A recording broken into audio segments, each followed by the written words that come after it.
Welcome back to another daily reflection on the Daily Vedantic. Today's reflection is on perhaps the central contribution of Vedantic philosophy in our practical lives, relevant to you 20 minutes from now, 20 years from now.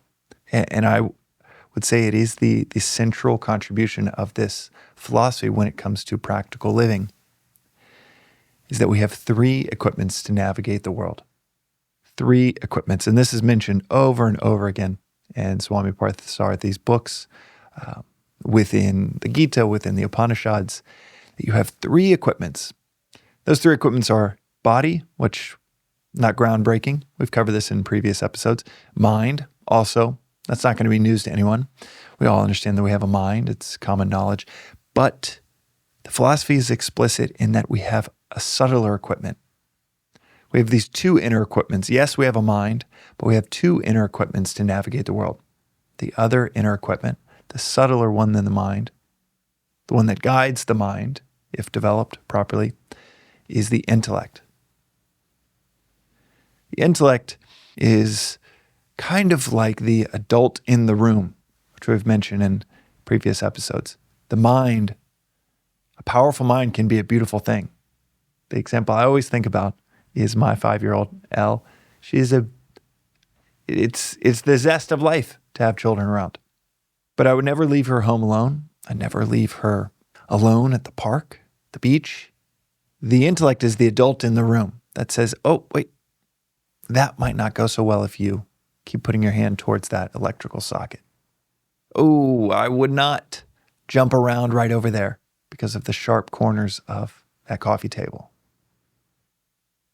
The mind, and this is the classic example, is like a river, a flowing river. And the reason that it's worth repeating this a handful of times is because, as Swamiji will say often, it takes years sometimes for the penny to drop.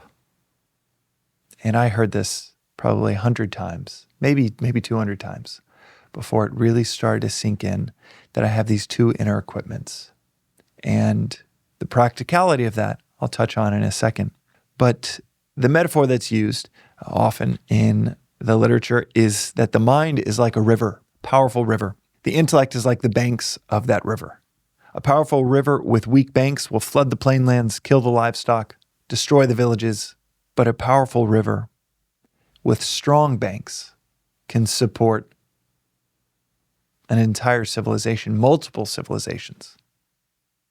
It is Alexandria on the Nile. It is New Orleans on the Mississippi. These cities can exist right next to the life-giving power of a river because of the strength of its banks. That visual is a powerful one as we think through, okay, am I navigating the world as well as I could be? Are there moments that rock me dramatically, where I make these mistakes? My favorite definition of intellect within Vedanta is the capacity to see the end in the beginning. And we're called to develop that intellect in the same way that you would develop your body for a healthy life. You would develop your mind for a healthy pursuit of your craft, of a profession, of a spouse. Developing the intellect over time. That is the adult in the room. That is that capacity to see the end in the beginning. And it is that subtle equipment that can guide and align the rest of your equipments, the mind and the body. It can align your today with tomorrow, with what you want in the long, medium, and short term. Align them together to where you avoid self-sabotage.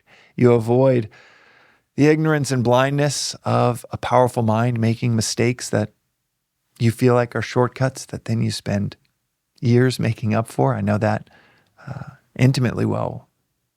When I started my last company, I thought, you know what? I'm going to build a massive company and I'll be the CEO of it. I'm going to skip the line straight to being the CEO, and I'm going to make sure it's this big, important company. And I'll be the CEO of this big, important company. Therefore, I'll be a big, important CEO.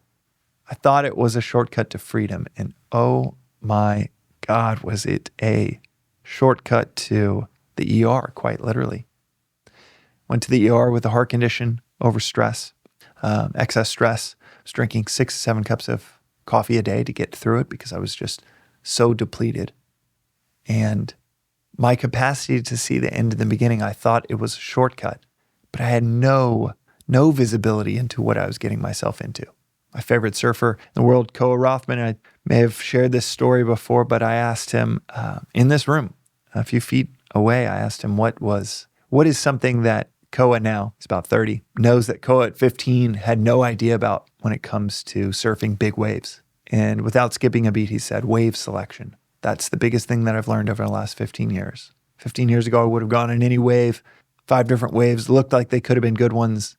Now I might wait an hour for the right one. I might wait 2 or 3 hours. If the wave is really big, really consequential, I might wait 4 hours for the right wave. That is the capacity to see the end in the beginning.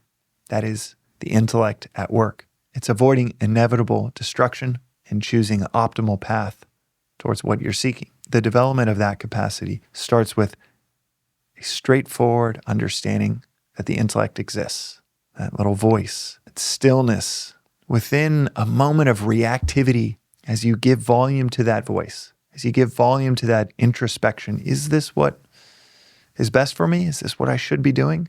As you give volume and weight to that inner equipment, you develop the intellect and you develop the life that you really want. That's today's reflection on the Daily Vedantic. We'll see you tomorrow.